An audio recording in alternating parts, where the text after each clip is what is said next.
Bom, começando a lista de interrupções, a gente está no exercício 1, que consiste em a gente fazer o LED do usuário, o LED 2, ou no caso o LED verde, piscar a 500 milissegundos, um período de 500 milissegundos, com uma faixa de trabalho de 50%. Ou seja, ele vai piscar 2 vezes por segundo, em suma, 2 Hz. E eu vou explicar um pouco do código. Aqui a gente tem a nossa função da interrupção para o timer 10. Aqui ele só vai estar botando o status register para 0, no caso, zerando o bit UEF, né, que é o que acontece quando estoura o timer, o bit UEF vai para 1. E esse aqui a gente está mostrando que a gente entendeu e botando ele para 0. E aqui a gente tem as portas de PIO-A, no caso a ODR, vai ficar mudando de estado o bit do LED 2, a cada momento que o timer estourar. Dentro do main a gente tem aqui os clocks, só o clock do timer 10 habilitado, as portas A do GPIO, no caso 14, 15 e 16 são alternativas e o LED 2 está como saída, o PA5. No timer 10 ele tem um período de 250 milissegundos, o que vai dar o tempo que a gente quer que ele fique ligado e desligado. A gente está habilitando o clock, o timer no caso, o ERR e o PSC estão aqui para o tempo que a gente quer e a gente está habilitando a interrupção. Aqui a gente tem a prioridade e habilitando a interrupção. E aqui, como mostra, uma coisa interessante, não tem nada dentro do while, porque a interrupção vai acontecer fora do laço. E mostrando um pouco, a gente tem aqui o nosso LED piscando por um tempinho. Isso aí. Esse é o primeiro exercício. Bom, o exercício 2, ele consiste na gente fazer o nosso LED 2 piscar com frequências de 1 Hz, 5 Hz, 11 Hz e 20 Hz, dependendo de 2 botões que a gente vai acionar, que são periféricos ao ARM. Explicando aqui um pouco o código, a gente tem aqui a função da interrupção novamente, onde o status register vai ser passado para 0 e as portas A, o ADR, no caso aqui o bit do LED 2, vai ficar mudando de estado a cada estouro do timer. Explicando um pouco mais do código, dentro do main, a gente tem aqui o vetor que a gente vai usar para selecionar a RR, e aqui a gente tem uma variável de controle. Os 2 clocks, o timer 10 só habilitado, mesma coisa do código anterior, com o LED 2 como saída, e aqui a gente está declarando o PB0 e PB1 como entradas utilizando o pull down. Então a gente coloca isto aqui. E o timer 10 aqui, com período variável, a gente vai definir a RR no meio do while.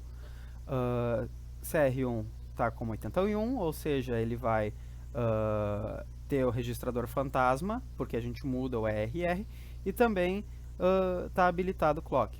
O dir também está habilitado, que vai nos deixar usar a interrupção, e o PSC está definido como um padrão para todas as frequências que a gente quer. Então a nossa variável de controle vai assumir o valor das portas de entrada do GPIO-B, e o nosso ARR do timer 10 vai ser definido através do vetor frequência, controlado pela variável de controle. E apresentando aqui o trabalho, a gente tem aqui o LED piscando com 1 Hz. Apertando, a gente vê ele piscando com 5 Hz. Apertando o segundo botão, ele pisca com 11 Hz. E apertando os dois, ele pisca com 20 Hz. E é isso. Código bem simples também. O terceiro exercício ele consiste em, a cada aperto no botão de usuário, um aumento na frequência de piscada do LED de usuário. Ou seja, a cada momento que a gente apertar no botão, o LED vai piscar mais rápido. Apresentando o código, a gente tem, como nos outros dois, aqui a nossa rotina de interrupção. E dentro do main, a gente tem as variáveis para o debounce, a variável para mudar o ERR em um vetor, e também tem a variável de controle aqui. O clock do timer 11 e do timer 10 foram acionados. O timer 11 ele vai ser usado para fins de debounce. O LED 2 está definido como saída. O timer 11 tem 100 milissegundos de período. E o timer 10 tem um período variável. Aqui as nossas funções para a gente setar a prioridade e permitir que ele utilize da interrupção. O controle inicia em 0. Enquanto o controle for menor que 6, vai aumentar o nosso número da variável de controle. E quando ele atingir 6, ele vai ir para o início de novo. A cada estouro do timer, a gente vai passar o valor do botão PC13 para a variável atual. E a cada estouro, o atual vai se tornar agora e agora vai se tornar passado. Então a gente vai estar guardando a informação do momento anterior para a gente conseguir comparar e pegar o debounce e ignorar ele, ou seja, ele não está lá. Também dá para pensar nessa lógica como um detector de subida. O que acontece?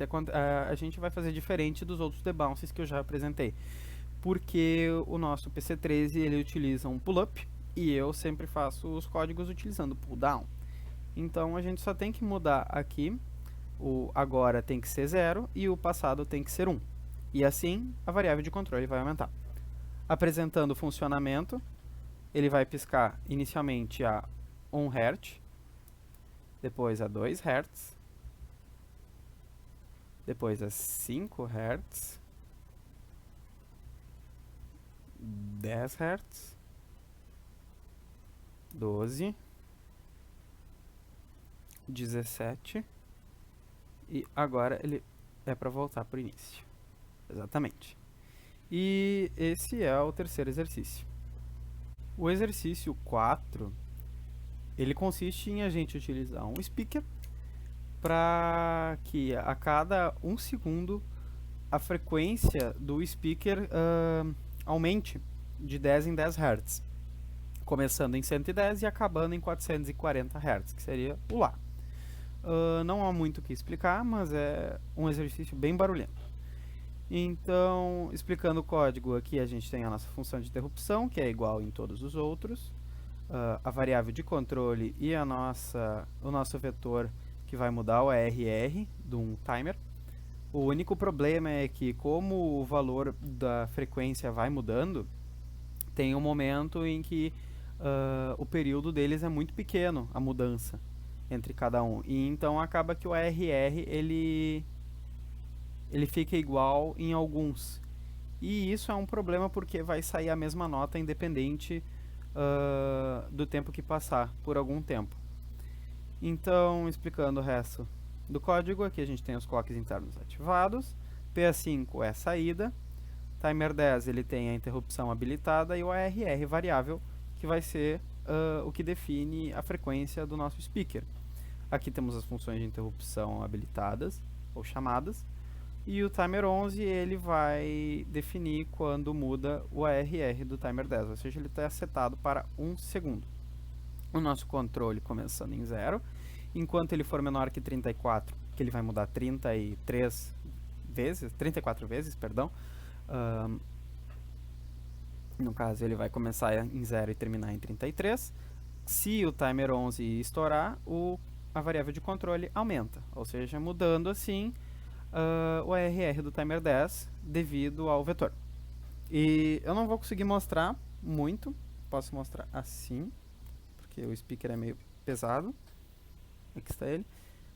Foi utilizado um capacitor de 2,2 microfarads, que foram feitos alguns cálculos durante o processo de aprendizado e foi definido que o melhor capacitor é um de 2,2 microfarads. Então, começando aqui a prática, ok, 3, 2, 1 e...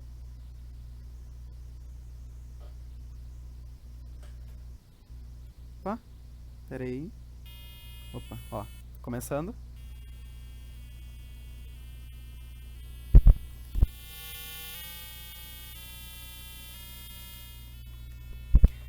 Pode demorar um pouco e vai ficar um pouco barulhento, mas...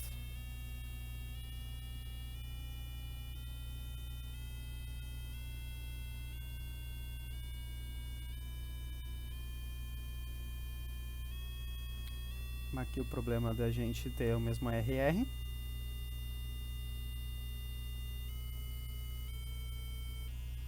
E recomeça tudo de novo.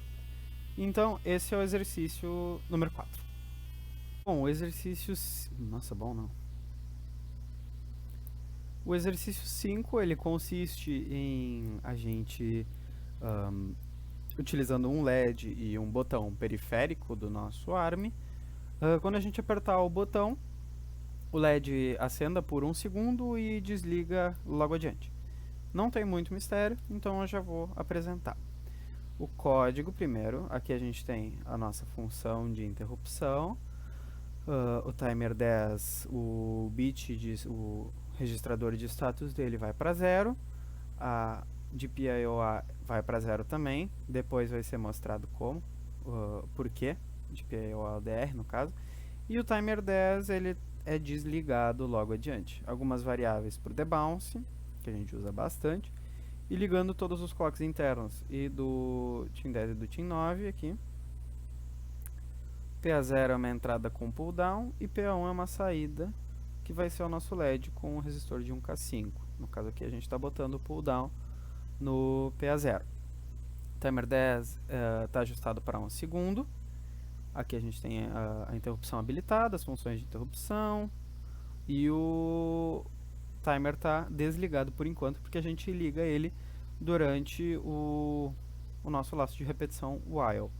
O timer 9 para debounce com 100 milissegundos de período. Quando o timer 9 estourar, a gente vai fazer aquele update dos valores e o GPIO-A ODR vai ir para 2, 0x2, ou seja, o PA1 vai ligar. E aí, como eu mostrei antes, aqui o timer 10 ele vai iniciar e quando ele estourar, o nosso PA1 vai desligar. Então ele vai dar o efeito que a gente quer. Mostrando aqui o funcionamento do circuito. Não sei se vai dar pra ver, o LED está um pouco fraco, mas... Ó, o botão não está pressionado, vou pressionar ele. Liga por 1 segundo e desliga. Mostrando de novo um pouco mais perto. Aperta, liga por 1 segundo e desliga. E é isso, não tem muito segredo. Enfim, o exercício 6, ele é bem parecido com o exercício anterior, porém agora a gente adicionou mais um LED para mostrar quando o botão é apertado e o que acontece. Logo no aperto do botão, durante 1 segundo o botão que mostra o pressionamento vai ficar ligado e o outro vai ficar desligado. E então, quando passar esse 1 segundo, que mostra o aperto do botão vai desligar e o outro vai acender por meio segundo. É bem mais fácil de mostrar, de entender na prática, desculpe. Aqui a gente tem a função que vai desligar o timer 10, vai acionar o timer 11 e o GPIO-A, no caso o LED que é o principal, que nesse caso vai ser o verde, que só vai acender depois de 1 segundo, vai acender. Aqui a gente tem o timer 11, no timer 11 aquele LED que era para acender desliga e o timer também desliga. Passando rápido, a gente tem algumas variáveis para debounce, a gente tem os clocks habilitados, os 3, né, o timer 9, 10 e 11, que a gente tem PA0 como entrada, PA1 como saída e PA4 também como saída, porque o PA2 e PA3 não dão para usar. Aqui a gente tem o pull down da nossa porta PA0, o nosso clock com a interrupção habilitada, nosso timer, desculpa, timer 10, timer 11 também com a interrupção habilitada e o timer 9 para debounce. Eu já expliquei anteriormente. Então aqui, caso o atual seja 1 e o passado seja 0, o LED que mostra qual é o momento, o instante do aperto do botão vai ligar e o timer 10 também vai ser acionado. Mostrando na prática aqui, a gente tem aqui a nossa montagem e aqui está o botão, então eu vou apertar ele, o vermelho liga, o verde liga e o verde desliga. De novo, vermelho liga. E se a gente ficar segurando, nada acontece, ó. Acontece uma vez e se a gente ficar apertando por várias vezes também, né? Então, é isso aí. Esse é o último exercício.